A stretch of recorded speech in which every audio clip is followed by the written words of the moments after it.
Hi everyone, in front of me I've got ULEFONE Armor 21 and let me share with you how to turn off running apps on this device.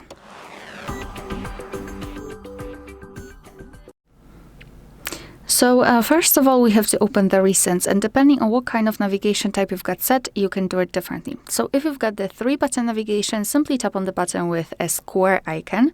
And if you've got the gestures, swipe your finger from the bottom to the center of your device and hold your finger somewhere here. So something like that. And here we've got the recents. So basically all you have to do is to tap on clear all. We just go back to the home page. Let's open the recents to check. And here we've got no recent items, which means that we just successfully closed all background apps. Alright, so that will be all. Thank you so much for watching. Please hit the subscribe button and leave the thumbs up.